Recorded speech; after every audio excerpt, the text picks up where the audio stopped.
I had to change this a little bit, and I'm a little nervous, but, sir, I am Caucasian, clearly. Please Sorry. address us. Okay, I am clearly Caucasian.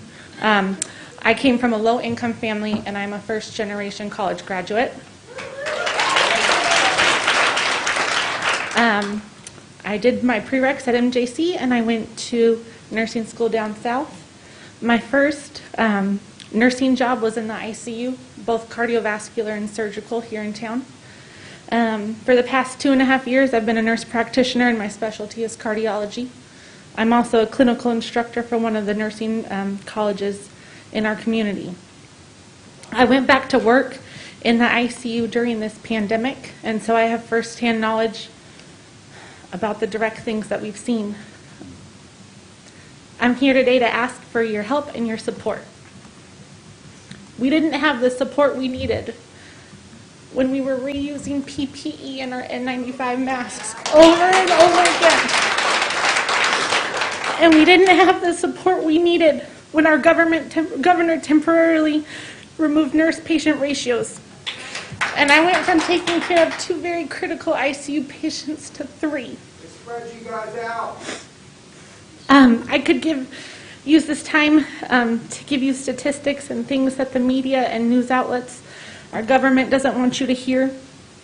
A few weeks ago, the CDC themselves came out and said that they were removing their emergency use authorization for their PCR tests because it could not differentiate between the COVID vaccine and COVID virus and influenza. I am also here today not to argue why someone should or should not get vaccinated. I think that everyone should do their own research and make an informed decision of what they feel is best for their body. In healthcare, this is something called informed consent. According to Cornell law, the definition of informed consent is an agreement to do something or allow something to happen with complete knowledge of all relevant facts. As a provider, I go over informed consents daily with my patients for cardiac procedures. I explain the procedure I'm recommending, reviewing in detail the risks, benefits, and alternatives. After I have given my patients the information, they take that information and decide whether or not they will use these recommendations or hold off on a procedure. Sometimes they decide that they do not want to go forward with the procedure, and that's okay, because that is their right to make the decision that they feel is best after the knowledge has been given to them. If our patients have these rights, why do I not have the same rights as a healthcare worker and an individual? My mama has a sign over there that I was holding this morning that says, last year's hero, this year's zero. And it really is a bummer. I've been told by supervisors, management, and people in the community that I need to do soul searching to see if nursing is still the profession for me because I am choosing not to get vaccinated. I've been called a murderer and that I'm responsible for the death of the people in my community. And I'm here to tell you today that Jesus put me on this earth to serve his children.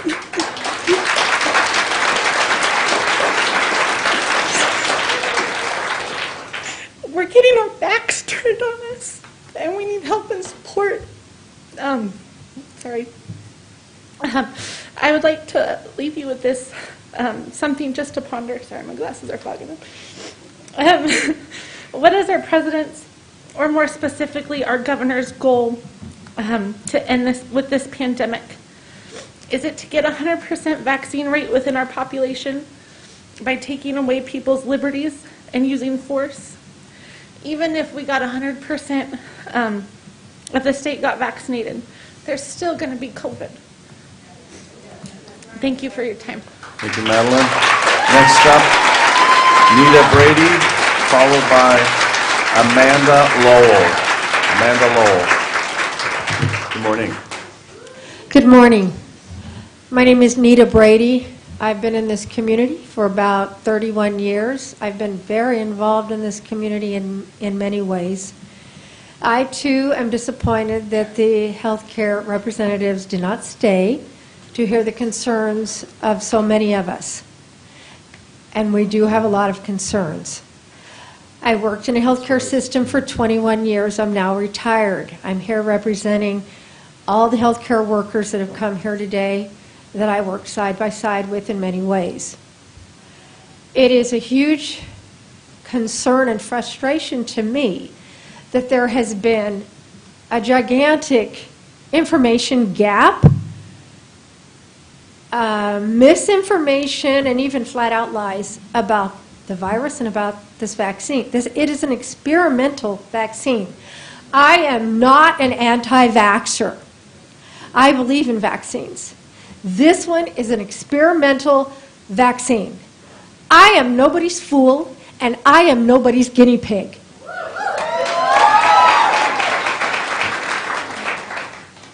I have a sign that says, "My body, my choice." Remember that one?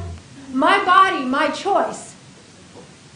No mandated vaccines.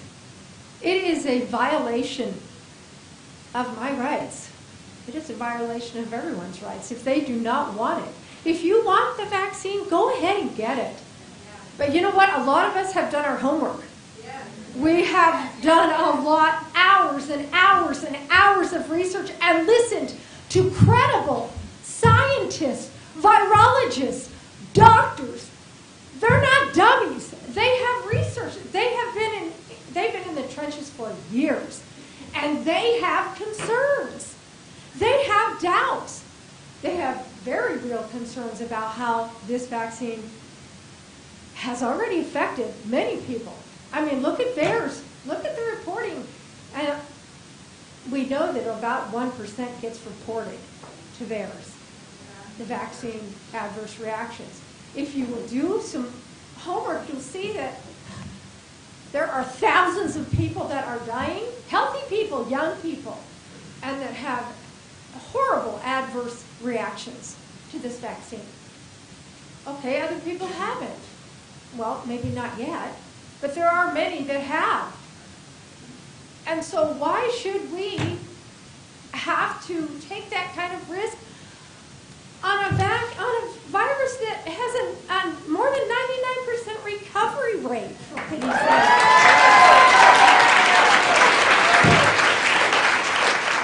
Let us reason together.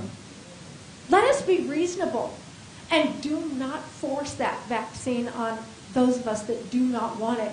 And it is being forced. If you are denying people services, if you are denying people their employment, you are forcing it, and it is wrong. Next up, Amanda Lowell, followed by Kenyon Whitlow. Kenyon Whitlow on deck. Good morning. I just want to first say thank all of you, hardworking Caucasian men, for allowing us all to speak this morning. I just came off of an 8-hour night shift, so I apologize if I stumble. First off, I want to say my name is Amanda Lowell. I'm a registered nurse in the community and a founder of Take a Stand California, who organized in the last 6 days over 1,200 nurses who are opposed to this community. I'd also like to say that I have the support of many nurses here, but I have a Hispanic mother who was a first generation here in California, and I am a first generation college student with a hardworking husband who put me through school to become a registered nurse. I'm here for support in opposition of the state mandate requiring all healthcare workers to receive the COVID vaccine by September 30th. I know this has already been said, but I'd like to give the definition of informed consent. I think a lot of us in this room know that meaning, but I'd like to share it with you this morning. Permission granted in the knowledge of the possible consequences, typically that which is given by a patient to a doctor for treatment with full knowledge of the risk, possible risks, and benefits. I want to tell you that this vaccine is still under emergency use authorization. The risks are only currently being studied, which does not allow for full informed consent. Because labor and delivery is my specialty, I'd love to share that worldwide there are only 11 studies being done with pregnant women.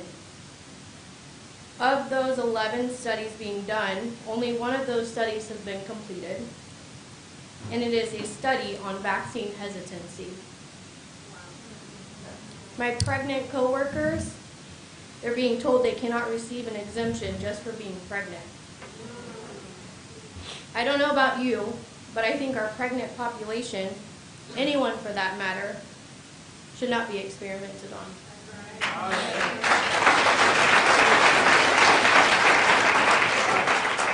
The risks of this vaccine, like I've said, they're not shared widely because they're not thoroughly studied. Although a lot of my ER, my ICU colleagues here today have shared personal stories with me that they have seen more COVID vaccine injuries than they have seen COVID cases.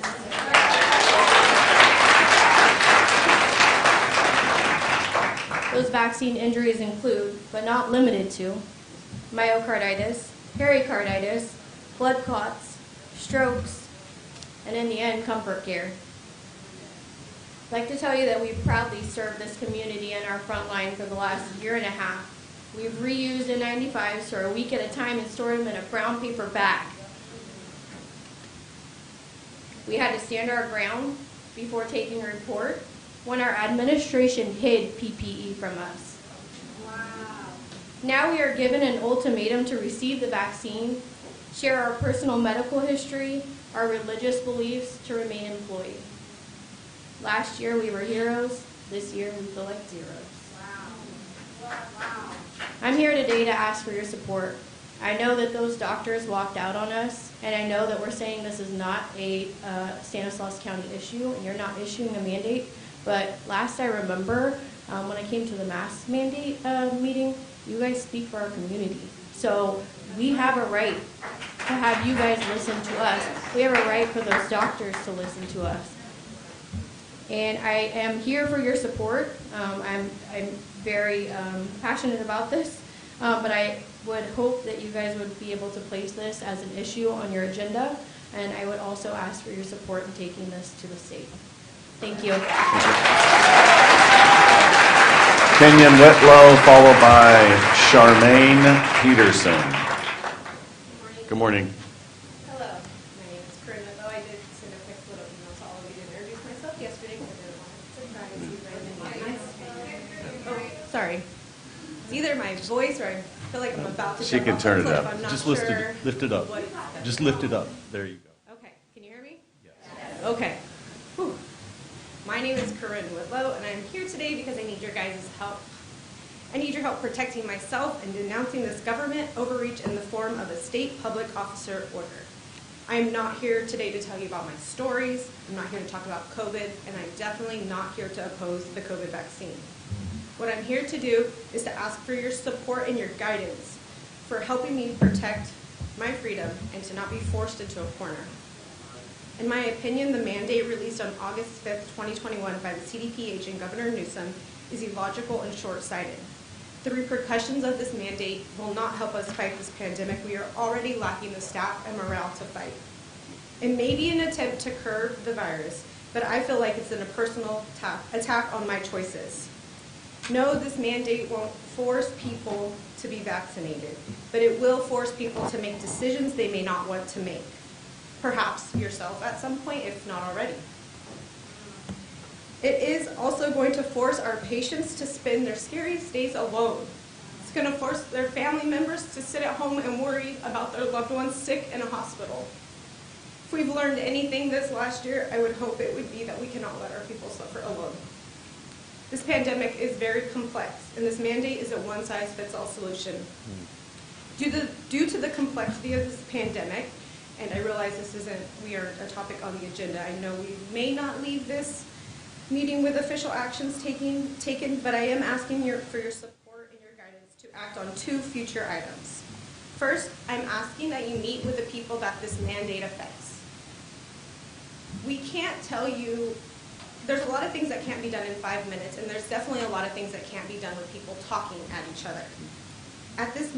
At a meeting with the people who this mandate affects, it would allow us to assess at a local level how this mandate will affect individuals' health and safety, how it will affect the pandemic immediately and long term, how it's going to affect our healthcare system financially and operationally, and how it will affect our patients and their families. Also, a meeting like this would be an opportunity to talk science, have counter arguments, and have discussions with the people who've created these mandates. After this meeting, I would expect a second action item. I would expect to come up with a plan together to address the State Health Officer Order of August 5th, 2021, with CDPH and Governor Newsom denouncing this mandate and government overreach. People trust you, our local leaders, and we're depending on you. I don't think it's a coincidence that these last 2 months you've had community members flooding into these meetings looking for your help and guidance. It's just going to keep getting worse if we don't have help fighting for ourselves. And this is something that needs to be addressed immediately. I just want to thank you guys for your time. I want to thank everybody for being here and giving their public comment regardless of your opinions. I respect everybody here. And I definitely think those counter arguments are important, which is why I am asking for these 2 future items.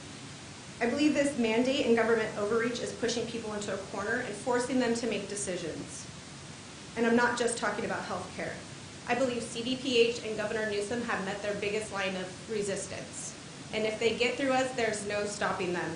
Together, we can hold the line.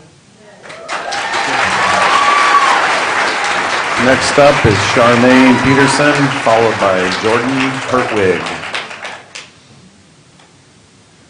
Hello. Hey, good morning. My name is Charmaine Peterson. I know this wasn't on the agenda, so thank you. I appreciate you hearing me out. What I want to talk about is our constitutional rights and freedom, our God-given rights as human beings, and how for the last 6.5 years as a nurse, I have advocated for my patients. I have informed them of their rights, and I have empowered them to make the best decisions for themselves. I'm not here to talk about COVID. I'm not here to talk about masks or even the vaccine itself. I want to address the mandate that was just announced last week and how it infringes on our freedom to make the decisions for ourselves. How can we go from healthcare heroes last year to asking ourselves, do I lose my rights or do I lose my job? I'm here today to stand up for my rights, for my fellow nurses, for my patients, and for my family and friends that are all terrified at what this mandate means for our future. I have to speak up, and I need your guys' help. We need to be heard. I'm asking you to contact Governor Newsom and the California Department of Public Health. We are not okay with this government overreach. I will not stop standing for my patients, and I refuse to allow anything less for myself. Thank you. Thank you. Next up, Jordan Hertwig, followed by Devaney. Devaney. I also want to thank you for your time this morning. My name is Jordan Hertwig. I'm a labor and delivery nurse. I have been for 10 years this month, actually. One of my favorite parts of my job is educating and advocating for my patients. A huge part of that is making sure that they have, as everybody has said today, informed consent, and that they understand and are comfortable with the plan of care, that they understand the risk and benefits, and that they understand what reasonable alternatives they have to getting care. In this case today, we are the patients, and this is not informed consent, it's coercion. Coercion, the definition of coercion is the practice of persuading someone to do something by using force or threats. It has not gone to force yet, but it has gone to threats. That is where we are at. They are threatening to take our careers and our livelihoods because we will not give informed consent to the COVID-19 vaccine. Every patient has to give consent for themselves. It's a very personal decision. The mandate for vaccination as a condition of employment starts with us as medical workers, and we are advocating for ourselves, but really we are advocating for all patients that have not yet given informed consent for this. We're fighting for the integrity of informed consent itself. We're fighting for the integrity of our profession. We are fighting for the principle to choose for ourselves. This fight for medical workers will set a precedence for other disciplines that have not yet been mandated, and it will set a precedence for our children and what we will get. Millions have given consent for this vaccine, and I am in support of their decision to do that. But millions across the country have also not decided to consent, and it's not by accident that those millions have not given their consent yet. They have had the choice to get it, and they have not, and it's very purposeful that they have not. For this group of nurses, agreeing to this without giving proper consent and informed consent would go against the very fabric of who we are as patient advocates. And what we're asking for is time. We're asking for more research, and we're asking for reasonable alternatives to the vaccine. But more than anything, we're asking for the right to choose for ourselves what is best for ourselves and our families. Please allow us to provide for our families and care for our patients and to not go against our conscience. For me and my family, we are no strangers to difficult decisions when it comes to giving informed consent, and I will give you some examples. As a child, I had open heart surgery. In 2019, my oldest son, who was 5 years old at the time, had open heart surgery. 2 months later, my 4-year-old younger son had a heart catheterization. And then just 8 months later, they found a 5-centimeter mass on my husband's brain that had to be removed. As you can imagine, it was a trying year for us. But I can tell you that every time my husband and I signed the consent, we fully understood the risks and the benefits. The risks sometimes included bleeding, infection, and even death. But the benefit for us always outweighed the risk, and we never questioned whether it was the right thing to do. Now, we are being asked to give consent for this vaccine, and after weighing the risks and the benefits, my husband and I do not agree. Obviously, with our heart history in our family, we're concerned about clotting, pericarditis, myocarditis. That seems reasonable, right? We should have that right to decide, but instead I'm told consent to this vaccine or lose your job. That's a very different risk-benefit assessment almost than I'm having to make. I should have the right to decide without worrying about whether I can put food on the table and give up the career that I love and have given the last 10 years to. I should be allowed a reasonable alternative, like masks, shields, and testing. And I am okay with those things. I'm totally fine with whatever they want to ask of me. I will gladly comply with those things, and they've worked for me through the entire pandemic. And before, I've had people tell me, surely you can get a medical exemption for the things you have gone through. No, I cannot. I've tried. I've talked to many doctors who have all denied me the medical exemption. One doctor even indicated to me that he is not allowed to give me an exemption for those things. There are rules for them on what they can give medical exemptions, and so far it looks like anaphylaxis or a reaction to a previous mRNA vaccine. It's not a new technology, I understand, but we've never given these vaccines till now. So how would I know? That is a very limited amount of medical exemptions. Who is not allowing them to give these things? Doctors have a conscience and an obligation to the conscience just like I do as a registered nurse. Obviously, nurses are not the only ones being coerced. And can I blame him? After all, he has families and he has mouths to feed too. This has to stop. And we may not win this particular fight, but I can tell you right now, we are more than ready to fight for this for our children. We have to be ready. We have to be aware of the precedents we are setting as medical workers. It is our job. As Corinne said, if this goes through our line, where does it stop? Thank you very much. Next up is Devaney, followed by Shannon Manzone. Hi, thank you for having us today. My name is Devaney. I've been a registered nurse for 10 years, and I just wanted to share that, the core value of healthcare is treating our patients with dignity and respect. And patients have the right to decline any and all treatment and interventions for any reason, and I've always respected that. They spoke a lot on informed consent, and I feel like you've been able to well understand that. But as healthcare workers, we have worked to care for patients during the entire pandemic, and actually felt quite emotional listening to some of the stories from my fellow nurses that they went through. In return, we deserve the same respect we give our patients.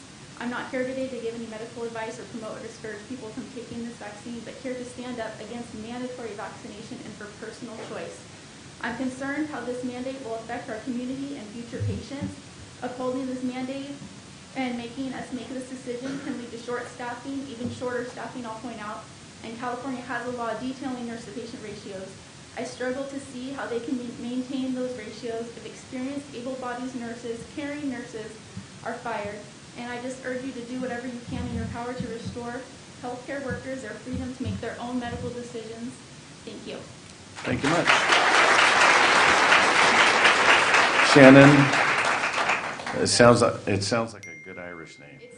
Yes, It's Irish Italian. Shannon Mazzoni. Hello, everybody. Hi.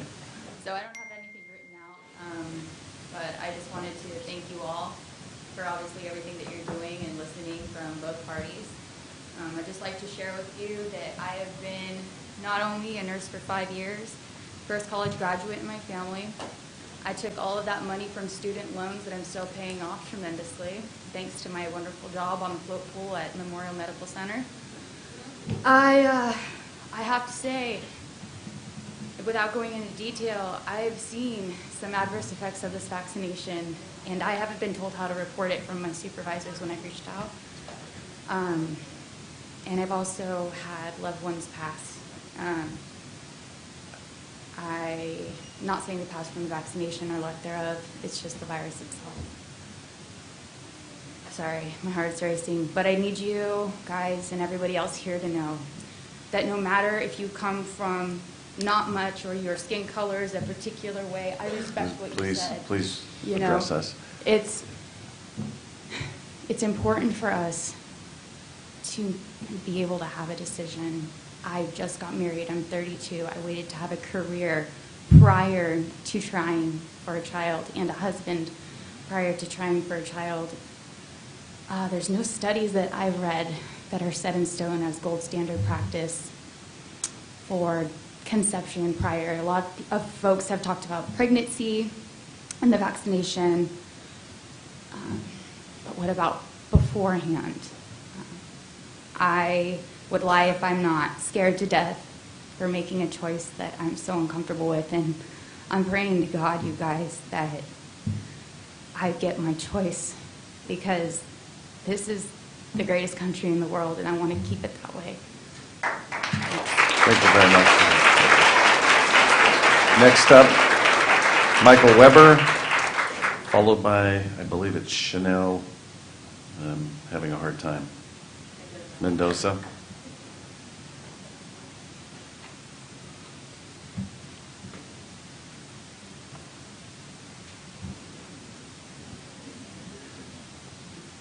I forgot to do the on deck.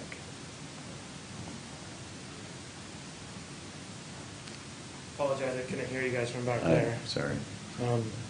Just want to thank you for just acknowledging that you guys don't have a lot of control over what goes on with the state government. I know they have a lot more power and authority than you guys. My only concerns is with what Dr. V presented and the information she's getting from the CDC. The CDC information that she received on people who have already had COVID, who have already been contracted the virus, the study that she got from that Kentucky study was only 245 people, saying that if you've had the vaccine, or I'm sorry, if you've had the virus already, that you need to be vaccinated. That's one of my biggest concerns with that study, is it's a very small study source. So my other concern is for people that have already had COVID and have the antibodies. They're telling us that we need to get the vaccine, and that helps us against immunity. So one of the issues with that is, from what I've seen as an ER nurse myself, working on the front lines, I've been an ER nurse for a few years now, and sorry, I'm a little nervous. I wasn't even expecting to talk, but there's concerns in regards to people receiving the vaccine and who have already had COVID. They're saying that we don't have the immune response that is strong enough to fight against COVID. So the issue with that is, sorry, I'm losing my thought process here. Take your time. Yeah, right. So my issue, I guess, with that is when we are supposed to have our immune response to the COVID vaccine in regards to having COVID already and our antibodies that are in our system. For example, I have been sleeping next to my wife for the past few weeks and stuff, and she had COVID and she had the vaccine. So where's the information on that? How, in regards to people who, for example, like me, I've already been infected with COVID, and I got COVID back in December at some point, and she's had the vaccine for 6 or 7 months now, and they're telling us that we don't need booster shots in regards to COVID because they said that it's going to be effective enough, which doesn't make any sense, because if she already had the COVID vaccine and she has COVID right now, and I've been sleeping next to her, and I got tested myself again, and I don't have COVID. I haven't been infected with COVID, and I was infected back in December. So they're saying my antibodies are not enough to fight against the COVID virus itself, which I find kind of horrendous or just wrong, because obviously, I'm one in case, and I don't know how many millions of cases there has been. So just basically, I don't know why they're saying that we need a booster shot, or we don't need a booster shot if they're saying the vaccine is, effective. And it doesn't, coming through our ER, we've seen an increase in cases, obviously, and those increase in cases, a lot of people who have come through the ER have been vaccinated. And what doesn't make sense is Governor Newsom and the California Department of Health are pushing all of us to be mandated for our vaccines as healthcare workers. And my problem I see with that is they're saying that we're the biggest issue with spreading the virus. And that doesn't make any sense to me either, because coming into the ER, you have symptoms, and we separate people in regards to that. So if you have symptoms, you're quarantined away from other patients. And then on top of that, if you're going to be admitted to the hospital, you're automatically going to receive a COVID swab. So we're going to see if you have vaccine, or I'm not sorry, the vaccine, but if you have the virus. So we already know before you're even admitted to the hospital if you have COVID. And they're saying that 22% or something like that is our patients coming infected in the hospital, which doesn't make any sense to me, because those patients who have COVID are already quarantined, and we have to make sure we have to have our PPE precautions before we go into a patient's room. And so a lot of this stuff is not making sense in regards to what Dr. V showed us and what the CDC is saying in regards to that. So, I mean, basically, we just need your guys' help not to mandate the vaccine. Sorry, that must be my time. Just one other thing I'd like to address, because I don't want to make any snide comments in regards to what certain people have said here. I myself was going to get the vaccine before I became sick with COVID, and I decided now I don't want to get the vaccine just because I've done a lot of research, and they said if you've had COVID, you don't need the vaccine because you have the antibodies and you likely have long-term immunity. And so, thank you, Michael. No problem. Sorry to Appreciate cut you it. off. No problem. Janelle Mendoza, followed by Perry Landis. Hi there. I do also want to thank everybody for allotting this time for us to speak today. My name is Chanel Mendoza, and I'm a Mexican-American. I'm also an incoming law student and a first-generation college graduate. I'm here to advocate for the medical and human rights of all of these fine nurses and medical professionals. I want to say that after the presentation that was just delivered today, I honestly have to concede I don't envy being in your guys' position in any respect, because it was very one-sided. It was not based on non-peer-reviewed materials, the most non-peer-reviewed materials I've ever seen. And I don't understand how, given those resources alone, that any of you could make a reasonable conclusion about the risk and the negative impact of vaccination with the COVID-19 vaccine. There is independent science that's concluding that vaccination can and will make you sicker. And the rise in cases that was indicated by the presentation is not proven to be related to vaccine-induced and reduced immunity. As you know, the vaccine is not approved, and the risk and efficacy as well as safety of the vaccine is currently unknown. The biggest problem I had with the presentation today is it did not give a voice to the thousands and thousands of people and now children that are vaccine injured and suffering. So, as I've stated, there's no legal recourse for being injured by the COVID-19 vaccine because vaccine manufacturers are not liable for damages.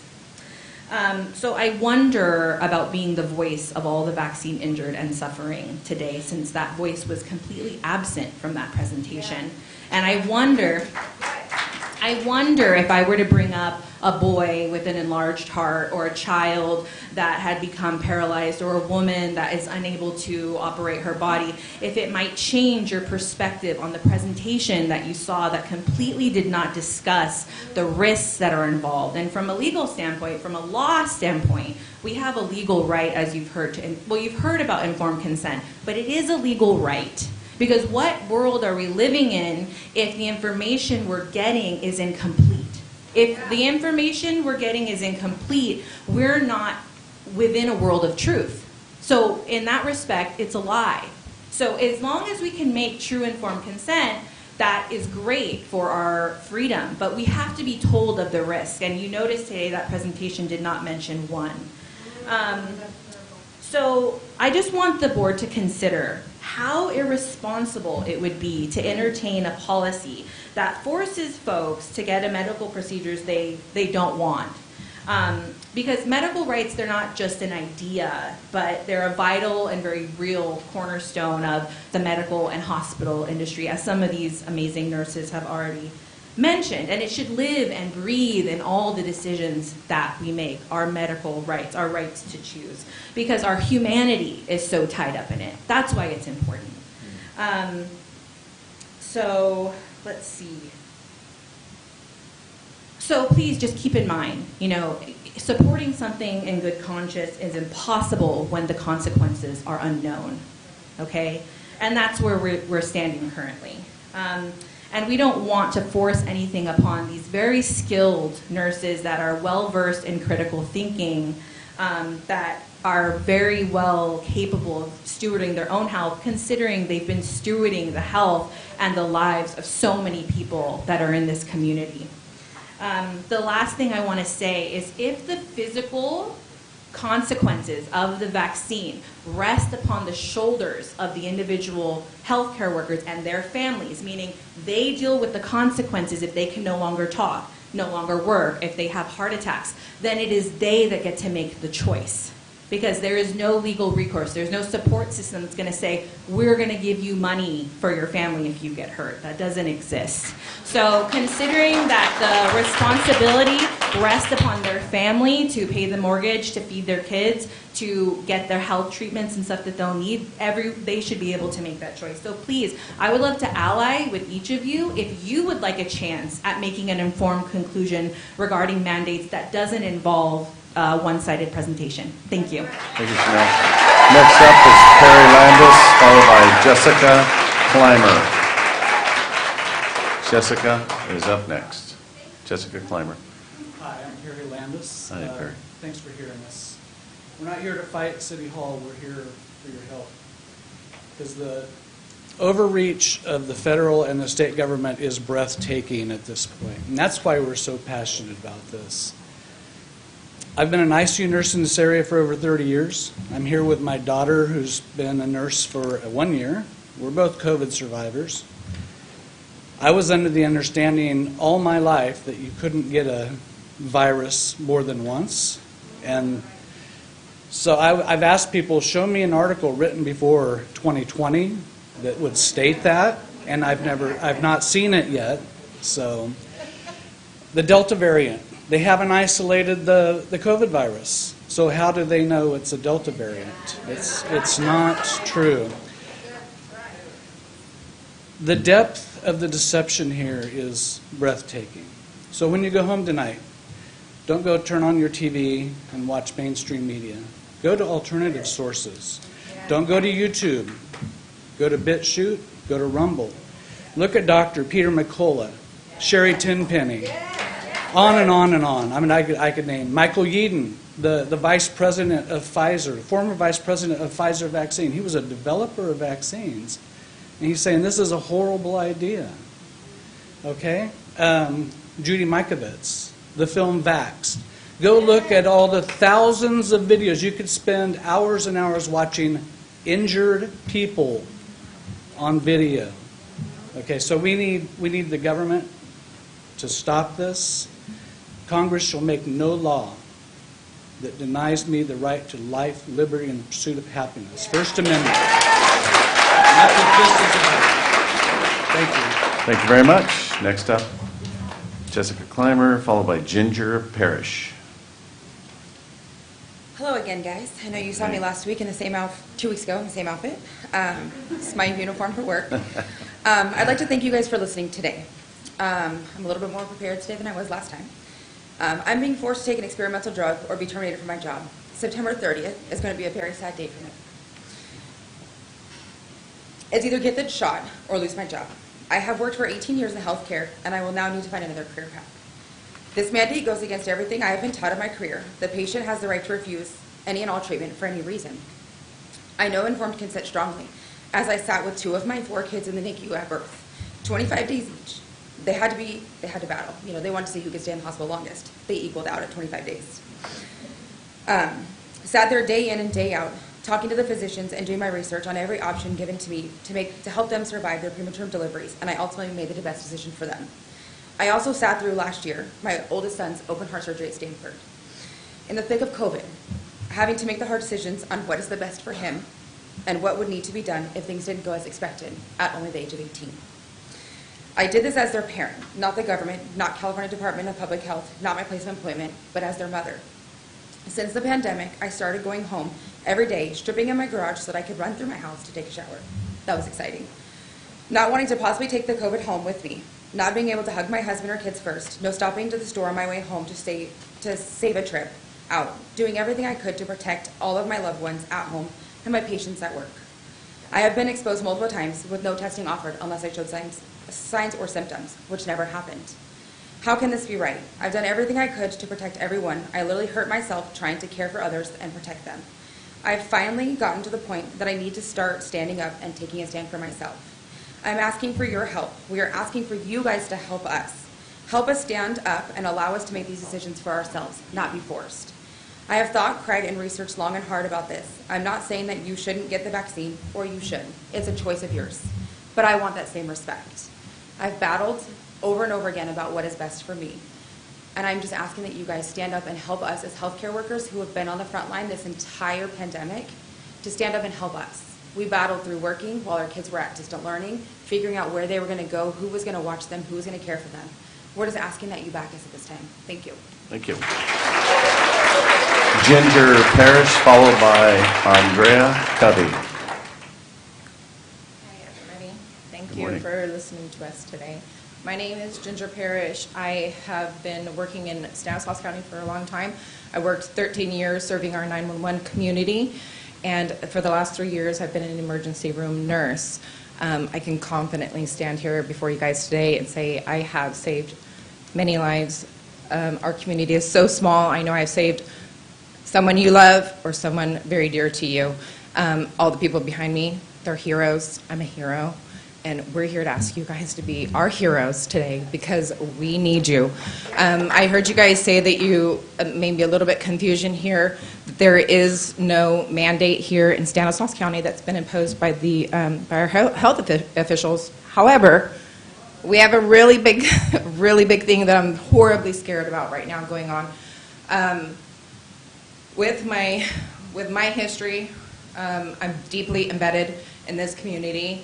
And with our blue-collared folks, I've been talking to everyone that I know, everyone that I've been working close with, lots of law enforcement officials, our EMS providers, our paramedics, as well as our nurses.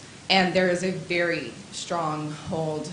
I'm going to give you my estimates, about a good 50-50. That's what we're looking at about our medical personnel that help keep this community safe.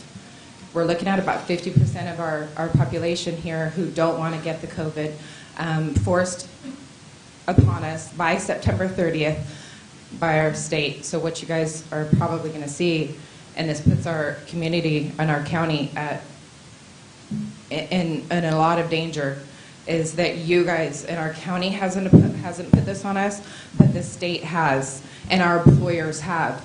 And that means that on September 30th, 50% of us is not going to be there to help keep our community safe. So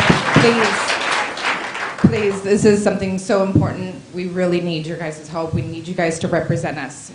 A couple other items that I want to touch base on is that the emergency authorization use that is something that is given when there are no other viable treatment sources. And there's a lot of really good ones.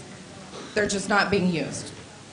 There is good data from the Moderna and Pfizer vaccines.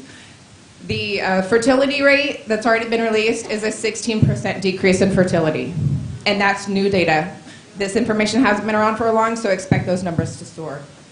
I'm saddened to see that you guys are getting your information and recommendations by the health department here with very, very, very skewed numbers. That CDC recommendation to remove that PCR test is because over the past year and a half, the numbers that you guys are getting, all this data that's being brought forth to you, is information that COVID positives, but that PCR test cannot differentiate in between the flu, which was gone last year, and the COVID numbers. So all of this information is skewed. It's horribly skewed. Yesterday, I watched a speech and lecture by a doctor and a scientist at the White Coat Summit who said natural immunity. Here's the debate on that. If you have natural immunity, I have, I'm sure all of us have, and then you go and get the COVID vaccine, you are more likely to suffer those adverse reactions and death. A study that was released in 2015 on using a viral vaccine shows that if that vaccine does not kill the intended virus, it leaves that virus available to mutate, i.e. the Delta. Also, it leaves that virus to become stronger, more virulent. So this imposed vaccine is, in fact, hurting all of us. The vaccine does not stop the spread. It reduces the symptoms. So even if this was communist China and you held us all down and gave that shot to every single one, the virus is going to be here. Except there's going to be a lot more dead people because of it. I don't know what else to say other than we need your guys' help to protect us, to protect all of us. On September 30th, this is becoming a civil rights movement. You can't force people to do things with their body against their will. You can't do it, and everyone's going to stand their ground. Thank you. Thank you very much. Andrea Covey, followed by... And before you go, Andrea, followed by Kim Vander Maten. And so anyone else that wants to speak, if you could just line up, if you're in this office or in this chamber, or if you're in the overflow room, please make your way over to the board chambers. Hi, my name is Andrea. I'm a nurse. I've been a nurse for 16 years. I've been in one of the local ERs for 14, and I was a flight nurse for 3 years. So I am no stranger to risk. I've been in those helicopters that have been flying over your heads that protect people and help people. I was one of those people for 3 years. I continue to work in one of the local ERs. I remember when I was a child, I had chicken pox, but I have yet to need a booster shot for chicken pox. I don't understand why people are being forced a vaccine that has not been tested thoroughly, that we don't have the end results. I'm assuming all of you gentlemen have had the vaccine. That is none of my business. That is between you and your physician, and you had that right to make with your physician. I was informed by my physician last night. He is not allowed to give me a medical waiver. He knows extensively my medical history and why I'm asking for one. And he's been told he cannot give me one. So my question is now by September 30th, I have to make a difficult decision that I have to give up my livelihood that I have been working at for 16 years. Or I get a vaccine that I don't know what it's going to do to me in 5, 10, 15, 20 years. Fortunately, I'm old enough that I do not want any more children. I've already had my children and they are adults. I have not forced my children to take the vaccine. That is their choice. They have the choice. All I'm asking for is my choice to do with my body as I wish. That is all I'm asking for. And everybody has the right to get it or not get it, but they have a choice. I can't even start an IV on a patient without giving permission to start an IV. I always have to go in the room saying, hi, my name is Andrea. I'm your nurse tonight. Tell me what's going on. I'm going to start an IV on you and draw blood. Is that okay? I can't do that without their permission. All I'm asking is for to be given the choice to make a decision about me and my body. Thank you very much. Thank you very much. Last speaker card I have, again, Ken Vander Maten. Maten? Martin. But it gets slaughtered, Long as A. you can imagine. Thank you for hearing us. All right. Pray I won't ramble on. Thank you that I live in a nation where at one point we did uphold many laws that seem to be multiply violated at this time. One, the Amendment 1, having robust discussion of both sides. And for some reason, the first time, I think in history, have we ever heard any dissenting voice, any true discussion openly debated and discussed? And that alone is the first litmus test that many of us question why we're being forced to then make a decision that violates our conscience, violates our moral code, violates perhaps religious conviction. And I have to prove that I have it. That's a federally protected right, and I'm being dismissed of that right now. On the 30th of September, I'm going to be asked to leave a career. I'm also a first-generation college graduate. I had two parents that worked multiple jobs. I've been a nurse almost 28 years in October, and I was 5 years old. I wanted to be a nurse because I wanted to serve anybody and everybody, to protect their dignity, emotionally, spiritually, physically, to be a tool used by God. And I stand before heaven's court right now, and I ask that there be hearts to recognize that there's enough question here that we are allowed to step back and say, there's not enough information for this to be mandated, that on the heels of you have to be treated like a criminal or lose your job and your livelihood. I'm a single mom. I didn't wish that it went that way, but it's on my shoulders. And I've worked probably the equivalent of 6 different jobs this last year so that I can make a living, one of which I sat under a 4 to 6 month investigation so I could work with the corrections. I'm not a criminal. I just have a personally deep-held belief that I don't have to have a medical problem, a previous existing health issue, to invite any, or death. I get to support the dignity of my patients if they choose to turn away from treatments that we have tested over time that might prove to be effective and say no to it. And I don't get to judge them. Why am I treated like a criminal? I have questions. I have concerns. I have issues. These are valid. And I can't believe I can't recognize my country. I do not recognize that we are in the United States. This is past socialism, go to fascism. To be able to not have the autonomy of my body to say this is a risk I don't deem worthwhile. I'm the only one to take care of my child. Where does this stop? If we're allowing the legs to be shot out from under our healthcare system, and we're set on the curb, what about all the number of patients that are now even more at risk? We do this because we care for people. We're the first ones that we do no harm to. And that's the ethical code that we go by. We do no harm. So if this hasn't been studied long enough, if this hasn't even passed the litmus test of previous medical treatments to see the side effects, we don't know what we don't know. And you cannot tell me that you're looking at safety or efficacy when you haven't looked at the most at-risk people, children and homeless, and the thousands of people, 20-year high, not disparaging those that want to come to this country. They're not being stopped, delayed. There's no concern. This doesn't make sense. And when that litmus test alarm goes up, we're allowed to look at it.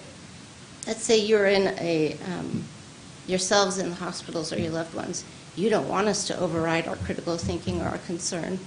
When something goes on in us that says, wow, we think the medication's wrong or the dosage is wrong, you're going to want us to call a doctor because we want to protect your lives. Error happens. Error happens every day in the best of circumstances. What are we saying? We protect people and promise people they'll never get ill again? When did we ever promise perfect protection against viral illness? Respiratory viruses are going to be here because there's animal and human reservoirs. So there are no vaccines against the common cold. Respiratory syncytial virus, we have no vaccine. Flu, it's reckless to say you'll never get the flu. We get boosted every year. That was initially promised to be a one-time vaccine, and it was not the case. I know my time is up. Thank you, gentlemen. Thank you very much.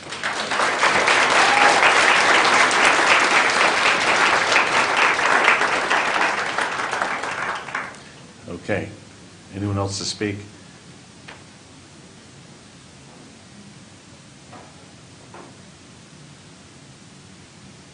Okay, so I'm going to ask one more time. Anyone that wants to speak, please line up, because I'm going to cut it off quickly after if no one's in line. All right, thank you. Hi. I didn't plan to speak today, and I'm in a hormonal, emotional mess. I'm sorry. I'm very pregnant. I've been a nurse for 13 years in an ICU that I love. I'm so sorry. What do you do? Actually, I still have 4 more months. I just get huge really fast. They're telling me my sweet baby has Down syndrome, and I still am being pushed to get a vaccine. I have antibodies. I had COVID back in December, and I had my antibodies checked, and I've been positive. And if a vaccine is supposed to give us antibodies and I already have them, I don't know why I still have to get that, in their opinion. This is so important, because if it doesn't stop here, it'll be the next career, the next job, and then it will be our kids and our babies, and how many other pregnant moms will be asked to get this shot that we don't know what it will do.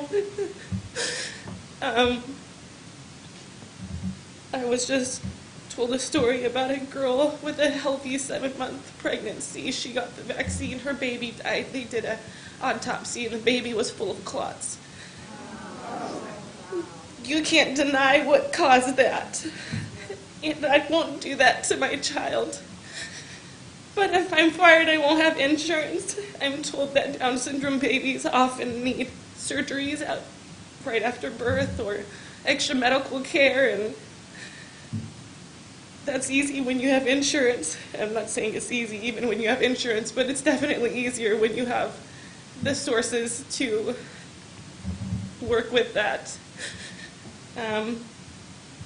Anyways, I'm thankful to have family and friends that are very supportive, but this is a very scary time for a lot of people.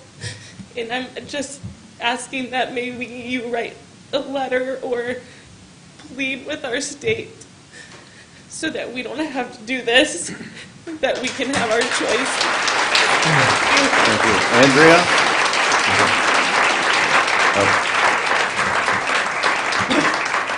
I'm just going to ask, your name was Andrea, right? Is that? Rochelle. Rochelle, thank you. Hey, good morning. Good morning. Can I get your name? My name is Babette. Babette. I'm in Merced County. My daughter goes to school in Stan County. She's in her 6th semester starting of nursing program at Stan State. As a family, she decided that she knew that she wanted to take care of people before she started the program. She has worked hard to get into the program. She does very well in her program.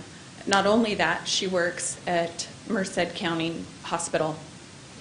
She is being forced, I'm not sure by the hospital, but by the school, that she needs to have her vaccine to be able to attend. She has autoimmune issues. She is then to do her precepting, her clinicals, her last semester, that she is going to be forced by that hospital to be vaccinated. She, as a family, she is not discussing with us what she is doing because of what we all believe, and so it is breaking apart many aspects, and as a young woman that is wanting to go and do and care for people, that she is now having to decide against the possibility of not being fertile later, what this is going to cause immunity-wise for her in the future, and who is going to pay for the medical care if it is deemed necessary for her. It's a way big overreach of our government from a national level, and the unions that these people work underneath, that they can mandate and then decide that they don't want to show that they're anti-vaxxers, the unions, so then they stand on the side of the government, which is horrible, and it's a disgrace, and it's an embarrassing place to be at this time. Thank you. Thank you, Babette.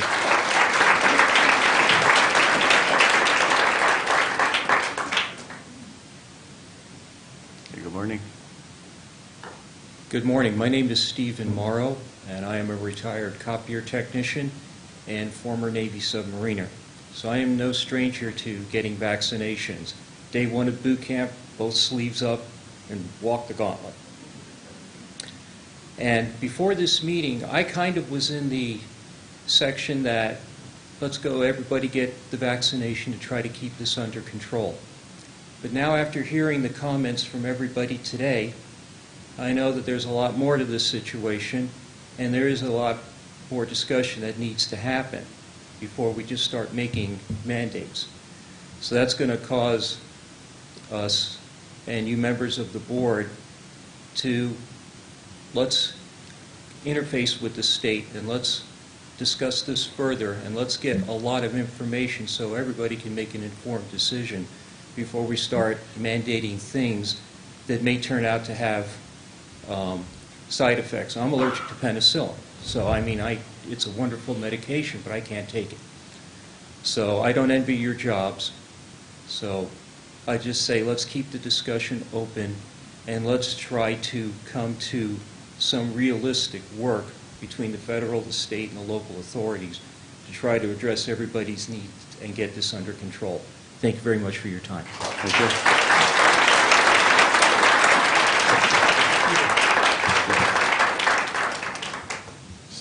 Steve, go ahead and turn his mic on. Hold on one second. I just want to tell Stephen we miss you doing our copy machines at our office. And I hope you're enjoying retirement. Thank you for your service. Thank you. Okay, I did forget a few things, but I'm just going to mention one thing that I forgot to mention to you guys, just food for thought. Within the past 3 weeks, when I was floated to the COVID floor, I'm seeing a lot of younger people this year. I don't know if you've seen that on the mainstream media. Also, 10-week-old baby. And when our count was 24, 6 of those 24 were fully vaccinated. So with that being said, if that's like a fourth or a third that are vaccinated, that doesn't seem like it's a very great vaccination to get with the risks that I've also seen people suffer from. And I'm so afraid of being broke, but also infertile. And they might just say, it's my age. You're 32, Shannon. You're 33, 34. It's not the vaccination you got. And I don't think that I'll ever be able to live a fulfilled life if that next chapter of mine doesn't open. Thank you. Okay, thank you. You've caught me off guard. Anyone else? Okay, please line up in the alleyway if you're going to speak. That's all right. I got you. I saw you there. Hey guys, thanks for listening to all of us today. Good to see you. I think it's pretty clear after... Can I get your name? I'm sorry. Billy. Billy. Family. Yeah. Thanks, Billy. We've heard a couple times, I believe from you, Mr. Chairman, that there is no mandate here. I think after listening to everyone, it's pretty clear that there is a mandate in Stanislaus County when our nursing programs are forcing their students out and our hospitals are forcing their nurses out, or forcing them to make a choice between their livelihood and or getting a vaccine that they don't want. That's a mandate. So I think it's irresponsible for like us to sit up here now and say, well, there's no mandate here yet, so we shouldn't be doing anything. We need to preemptively be attacking this issue rather than waiting for that September 30 date to hit, where now all of these people are either working or being forced to have a medical procedure that they don't want. So again, I apologize for my ignorance. I don't know what your guys' abilities are in fighting this fight for us, but I think everyone here is just asking that whatever you can do, do it now. Don't wait until that date or for that mandate to hit. I've seen levels of government throughout the country that have stepped in for their people, that have said, we are not going to allow the government to do this to our citizens, whether you guys have that ability or not. This is happening in Stanislaus County already. So the ask today is that if there is anything within your power, for you guys to do it now, and don't wait until all of these heroes behind us are put in that position to choose between their lives. You know, can you pay your mortgage this month? You know, can you feed your kids, or do you get forced this medical procedure on you that you know could have adverse effects down the line that we don't know about? So, if you guys can do anything, please help us out. Thanks, Billy. Thank you.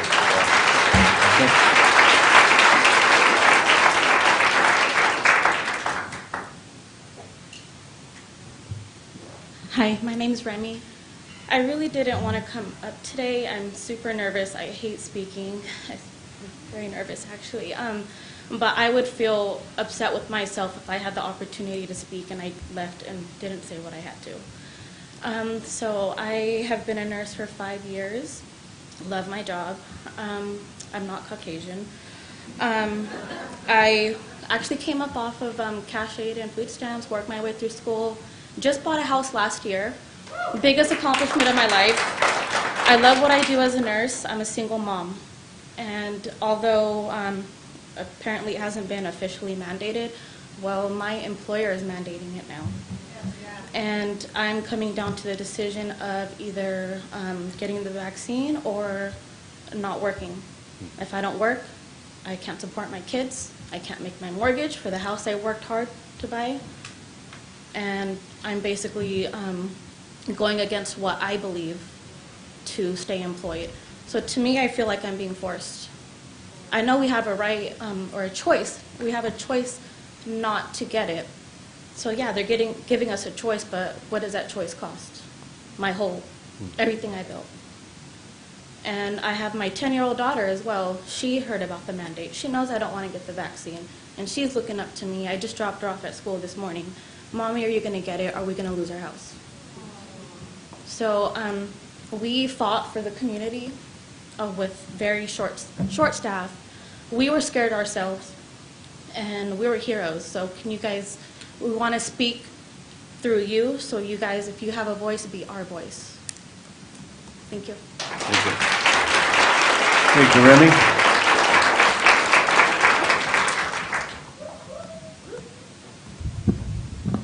Hi, my name is Samuel Bossart. I'm here to say that public health should have stayed to listen to the public. Leaving felt disrespectful to many of us. You know, we heard their side, but they didn't stick around to hear us, and that's a disappointment. You know, sometimes I think of the principle of things. You know, there have been much worse pandemics and epidemics throughout history, and this indefinite state of emergency and the emergency powers should be ended. But apparently it's going to last as long as our governor wants it to. We are not alone. I know of 4 healthcare workers who aren't here right now. Their schedules are less flexible than mine. 2 of them asked me and other men at our men's ministry table to pray for them about this issue. I didn't bring it up, they did. Another 2 have been friends with me for years, and I haven't talked to them in a while. I contacted them to let them know that they are not alone and people are being more active locally And they were grateful too. I got grateful feedback from both groups. And it just so happens that 3 of them are Hispanic and 1 of them is black. Who will listen to them and other healthcare workers who aren't here today? Today it is me, but it should be you. Please be a champion of freedom. Please do more to push back against mandates by the state and large corporations. And please never again encourage public health to not stay around and listen to the other side. Thank you. Anyone else who wants to speak, line up, please. I have to apologize for my glasses, but they're prescription. I can't see without them. I don't have my vision, so thank you for listening to us. My name is Jessica. I work in an operating room, and there's 20 of us who do not want to be vaccinated and don't plan to be vaccinated. So I just want to know what you guys are going to do when you need surgery, and 20 of us are not there to help you. We want to work. I love my job. I'm white, but I worked all through school. I tried really hard to support myself. I didn't get any government help. I didn't get any kind of funding at all because I'm white. So, you know, I worked myself through school. I tried for 2 decades to get where I am right now. And I'm fighting right now because next is going to be my kids in the schools, and I'm not going to inject my kids with this stuff. I want to personalize it for you right now and tell you that if you need a gallbladder surgery or you need a total knee replacement, you're not going to get it, or you're going to be delayed because we won't be there to do your surgery. We won't be there to help you. None of these people are going to be working to help you, our community. We love our community. We love our jobs. We love our people. And if we aren't there, then you guys are going to suffer. Our community is going to suffer. Modesto, California, DMC, MMC, EMC is going to suffer. Our people are going to suffer because we aren't there. We won't be there to help them. And then we're going to suffer, and it's just going to trickle down to the entire community, all of California. What are our homeless going to do? What is anybody who needs us going to do?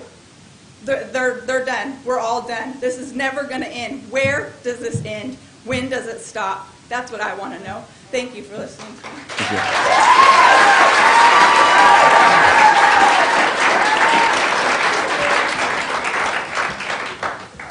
Hi guys, my name is Alexis Oliveris. Sorry we've kept you here for so long. We appreciate you listening to us. I hate public speaking, but I'm going to be a little selfish and talk about myself. I'm 22 years old and I just got engaged. I just bought a house in March. My fiance works 2 jobs, and at one point he was working 6 days a week, 12 hours. I'm having to choose between putting this in my body or working to pay the mortgage for the beautiful home I just bought. I want to have babies. I want to be a nurse so bad. I'm in nursing school. I have a year left. I want to do it so bad. I want to care for people. But my ultimate dream has been to be a mom. That's what I want to do, second to nursing. And so now I'm having to choose between this career that I want to help support a future family that I also want, or what? What are my options? I don't really have any options at this point, and it's really scary.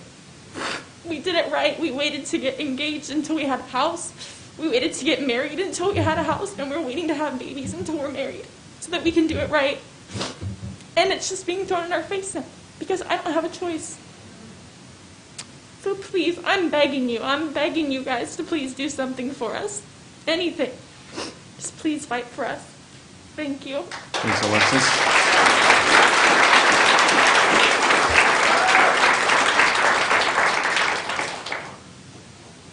Hi, my name is Rebecca.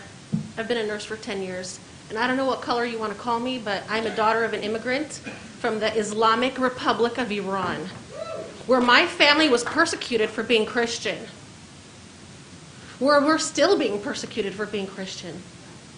When my father came here legally, he never thought that I would be questioned or I would be forced to do anything. This was a free country. My father would tell me, go say thank you when you see a veteran.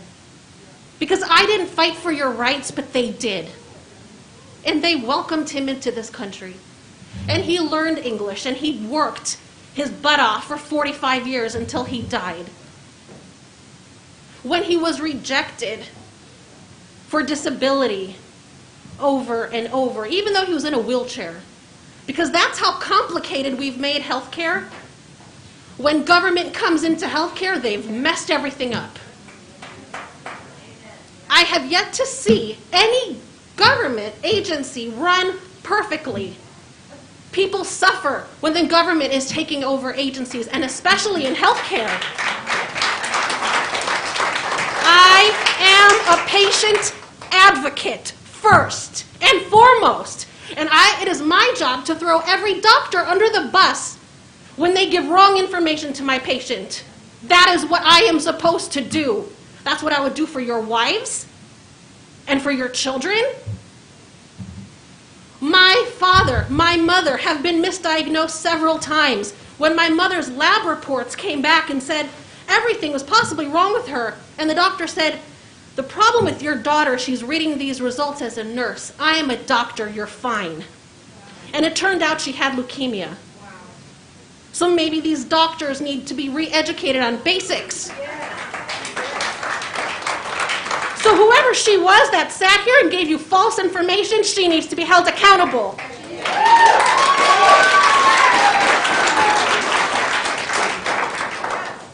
Does she have more education than me? Absolutely. But I'm a patient advocate and she is a puppet. Shame on her. And it is up to you to fight for us now. And you go to that state governor and you ask him, if you want us to be vaccinated for our safety, where was your concern for our safety when you lifted our patient safety ratios? It is unsafe, the amount of patients we were caring for. You don't even know that, do you? Do you know what we were going through? Do you know? I don't think that you do. But it was unsafe, what we were told to do. When we were handed rain ponchos as our PPE. Every day. 5 years ago, if anybody caught me putting on the same mask or coming out of the room with that mask on, I would have been fired. But now we're being told, reuse it. Keep it for the same patient. You're going from patient to patient to patient, and I'm having to touch it and put it back on my face.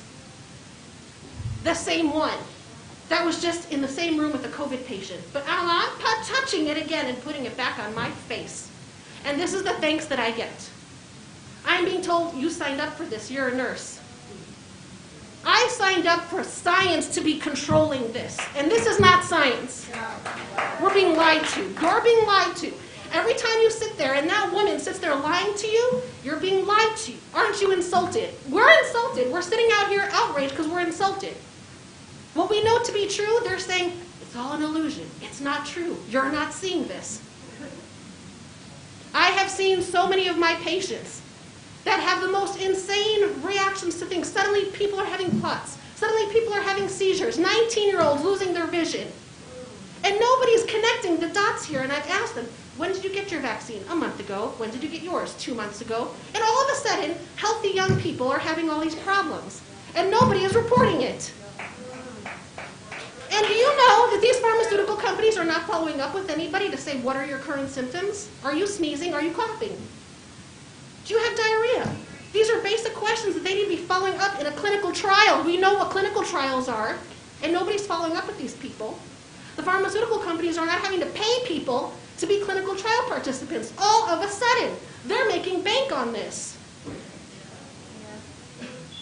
That's not fair.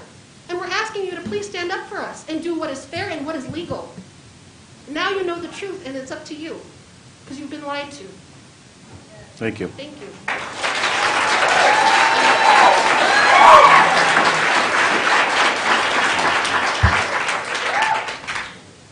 Good morning. Can everybody hear me? Yep. Okay. My name is Ashley. I'm an emergency room nurse and an operating room nurse. I'm very upset.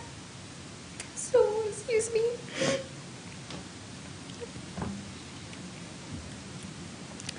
What this mandate tells me is that the government and my employer have rights to make medical decisions on my behalf, which is not okay. There are dangers with this vaccine, and you're asking me to care more about other people's health than my own. My own personal medical history is no one's business. It's not yours, and I don't feel safe getting the vaccine.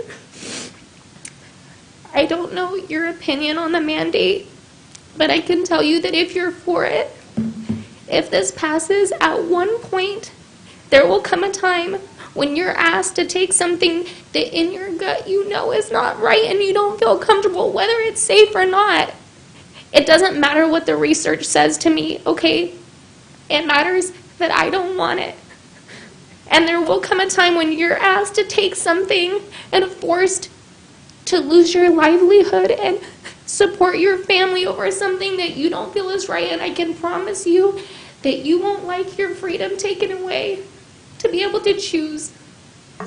Give it time, because it's going to happen. Your rights are going to be taken away. All we're asking is that even if you support the vaccine, which is okay, you can support the vaccine. But just support our right to choose. We're not asking you not to get the vaccine. We're just asking you to support our right to choose. Thank you. Thank you, Ashley. Anyone else? All right, seeing none, I'm going to close the public hearing process. Thank you all for coming in today. There is no apathy when it comes to COVID, that's for sure. We've had a couple of these meetings, and we appreciate you taking time out to come into our chambers to express your thoughts, and it does make a difference. So I appreciate it. We are going to take a 5-minute break before we go into the discussion item that we have, and I know that some people have been waiting for the discussion item. But if you give us 5 quick minutes, give everyone a chance who wants to leave.